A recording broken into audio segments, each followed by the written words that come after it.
Assalamualaikum warahmatullahi wabarakatuh.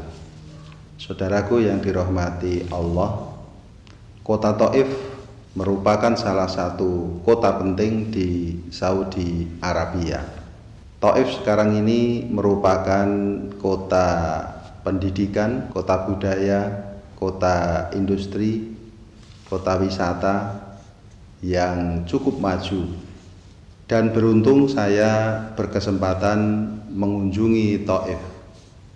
Pada masa perjuangan Rasulullah Muhammad sallallahu alaihi wasallam, Taif yang berjarak 80 km dari kota Mekah kira-kira merupakan salah satu tempat penting yang menyimpan jejak perjuangan Rasulullah sallallahu alaihi wasallam di dalam menegakkan agama Islam. Di Taif inilah Rasulullah Shallallahu Alaihi Wasallam pernah berhijrah. Hijrahnya Nabi Shallallahu Alaihi Wasallam ke Taif terjadi kira-kira pada tahun ke-10 kenabian. Nabi Shallallahu Alaihi Wasallam ketika itu masih di Mekah. Beliau baru saja mengalami kesedihan yang luar biasa karena ditinggalkan oleh dua orang tercinta dan terdekatnya, yaitu paman beliau Abu Thalib dan istri beliau Khadijah.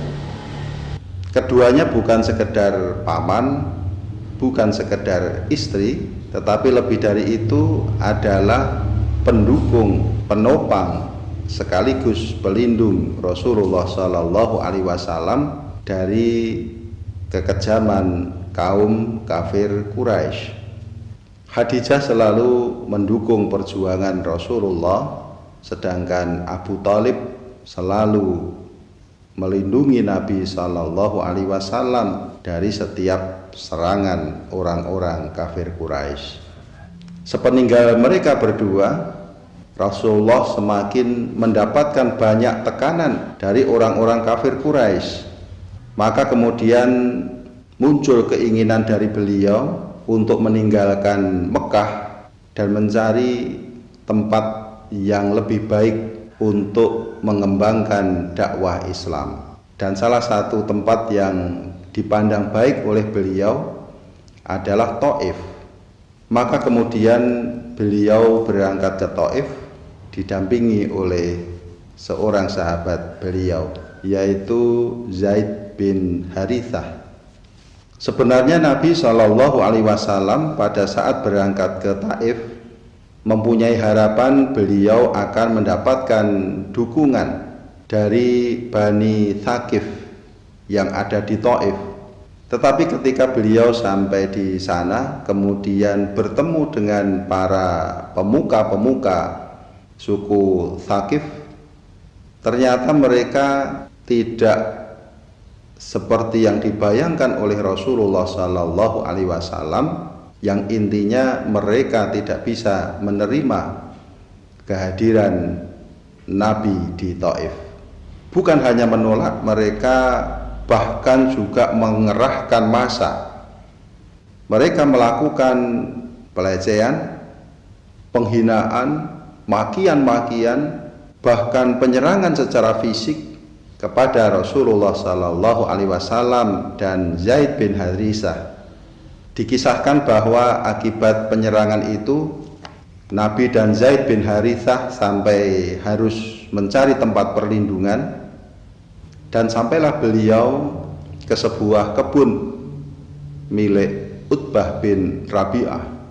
Di tempat itu beliau beristirahat, mengobati luka-luka yang diderita, dan sambil berdoa memohon kepada Allah Subhanahu wa Ta'ala.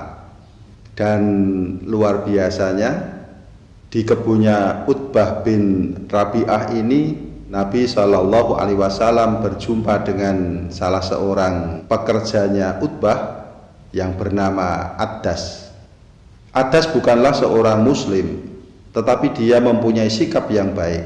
Dia datang kepada Rasulullah dengan membawakan setangkai anggur yang masih segar diberikan kepada Nabi,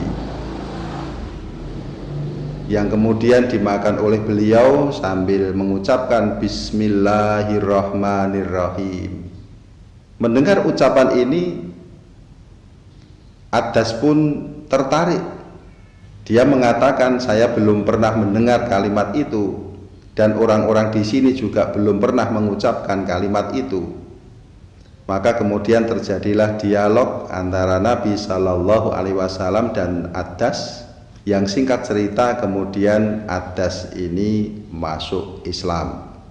Jamaah sekalian yang dirahmati Allah, doa Nabi Shallallahu Alaihi Wasallam di kebunnya Utbah bin Rabi'ah dijawab oleh Allah Subhanahu wa Ta'ala.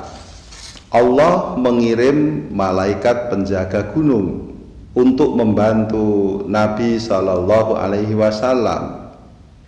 Maka kemudian malaikat itu berkata kepada Rasulullah Shallallahu Alaihi Wasallam, ya Muhammad, in syi'ta an utbiko alaihim al-ahsyabain.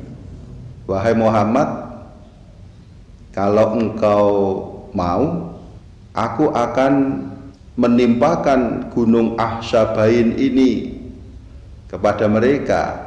Malaikat penjaga gunung menawarkan jasanya kepada Nabi Shallallahu Alaihi Wasallam untuk memberikan balasan kepada orang-orang yang telah menyerang dan menganiaya Rasulullah Shallallahu Alaihi Wasallam, akan ditimpakan gunung kepada mereka oleh malaikat. Untung yang ditawari bukan Pak Lukman ini. Kalau yang ditawari saya, kemungkinan saya akan menyambut dengan segera, baiklah, habiskan mereka.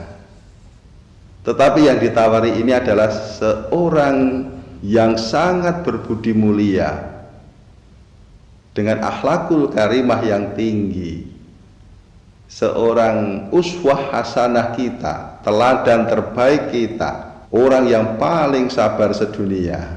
Mendengar tawaran dari malaikat tadi, Nabi bukannya menjawab, oke, bereskan mereka. Tidak begitu.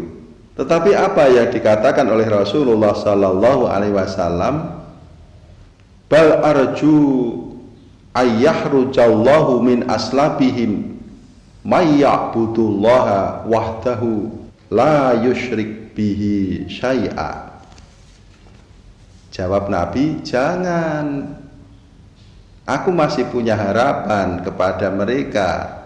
Siapa tahu Allah Azza wa Jalla melahirkan dari anak keturunan mereka itu orang-orang yang beribadah kepada Allah semata dan tidak menyekutukan Allah dengan apapun juga. Luar biasa kan akhlak Rasulullah Sallallahu Alaihi Wasallam. Beliau seorang yang visioner, punya harapan jauh ke depan. Siapa tahu dari orang-orang Taif yang memusuhi Rasulullah Sallallahu Alaihi Wasallam dan tidak mau menerima agama Islam itu, nanti akan lahir dari kalangan mereka anak keturunan yang beribadah kepada Allah. Subhanallah, harapan Rasulullah ini terpenuhi. Sekarang Taif dihuni oleh umat Islam yang taat kepada Allah dan Rasulnya. Saudaraku yang dirahmati Allah, pelajaran apa yang bisa kita ambil dari secuplik adegan Nabi Shallallahu Alaihi Wasallam di Taif ini, yaitu kesabaran yang luar biasa.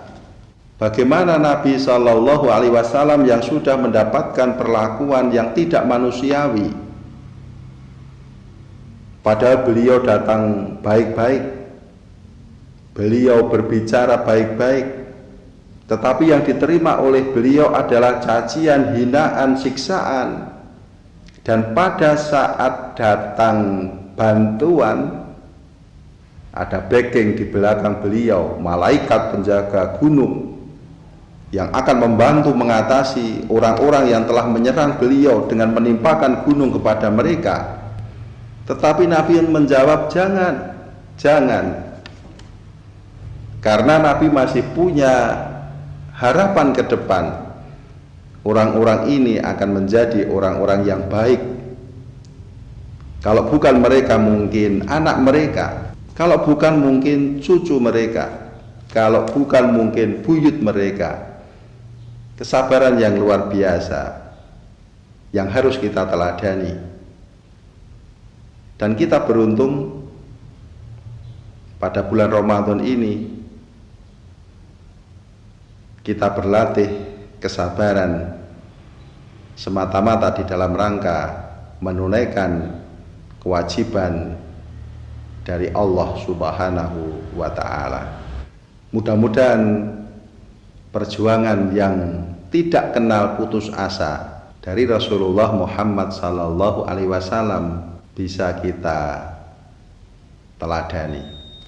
Allahumma amin. Wassalamualaikum warahmatullahi wabarakatuh.